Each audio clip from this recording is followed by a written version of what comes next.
de départ qui auraient souhaité être là aujourd'hui pour partager un peu ce que l'IPAR est en train de faire sur les changements climatiques et également les études que nous sommes en train de mener pour faciliter et contribuer tout ce qui est adaptation au changement climatique. Donc, monsieur le secrétaire général du CNCR, madame la représentante de la mairie de Dakar, monsieur le représentant de l'ambassade de France au Sénégal, monsieur le représentant de ENDA Pronat, madame la représentante de l'Odyssée Alternative et plateforme Alternativa, distingués invités, mesdames et messieurs. Au nom de l'initiative prospective agricole et rurale, il m'est particulièrement agréable de me trouver aujourd'hui parmi vous pour participer à ce forum de haut niveau, dont l'objectif principal est de valoriser et d'approfondir les pratiques et les stratégies d'adaptation au changement climatique portées par les communautés de base. Il m'est également agréable de savoir que les échanges porteront sur tout ce qui est pratique et stratégie développées au niveau local par les producteurs eux-mêmes et également ce qui est fait au niveau de la recherche pour un peu croiser ces regards-là et permettre également d'aller vers un plaidoyer fort lors de la COP22 qui aura lieu au Maroc.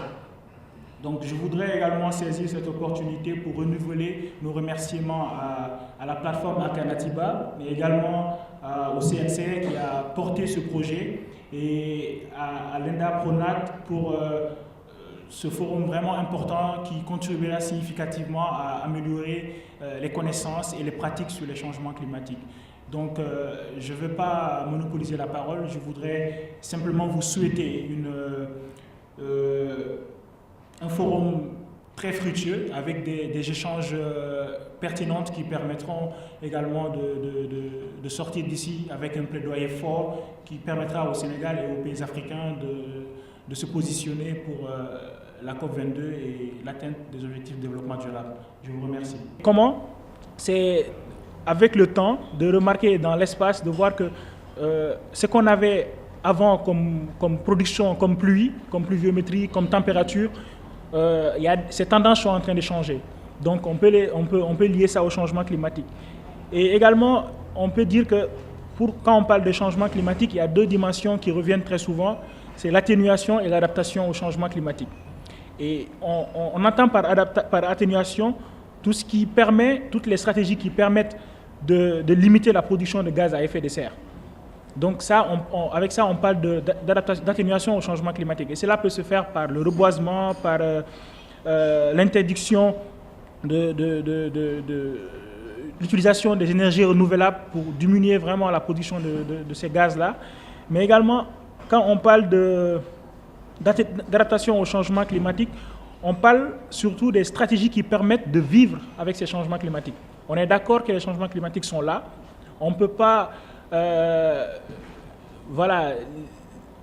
les solutionner rapidement. Donc, on essaye quand même de s'adapter à ça, de vivre avec ça. C'est ce qu'on appelle adaptation au changement climatique.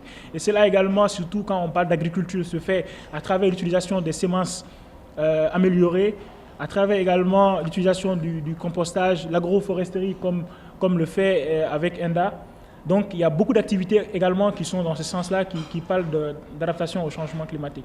Donc, en premier mot, c'est ce qu'on peut dire et c'est ce qu'on peut retenir sur la définition des changements climatiques. On a dit l'essentiel de ce qui est entrepris au niveau international et même au niveau national. Ce que je voulais ajouter, c'est justement rappeler que des initiatives liées au changement climatique ne sont pas propres au pays parce que les changements climatiques touchent l'ensemble des pays. Donc, les initiatives développées au niveau national ne seront viables que si d'autres pays également si c'est élargi à d'autres pays. Donc, c'est important de souligner ces points-là. Et je voudrais revenir également sur l'utilisation le développement des énergies renouvelables. Au niveau international, maintenant, beaucoup de rencontres, beaucoup d'initiatives sont menées dans ce sens-là parce qu'on se rend compte que l'utilisation des énergies renouvelables pourrait contribuer significativement vraiment à atténuer ces effets de changement climatique-là, surtout pour nos pays. Et je ne suis pas parmi ceux qui pensent que nous, au niveau des pays en voie de développement, comme nous ne contribuons pas beaucoup à l'émission de gaz à effet de serre, nous devrons également faire comme les autres pour nous développer. Moi, je ne suis pas partisan de cette théorie-là.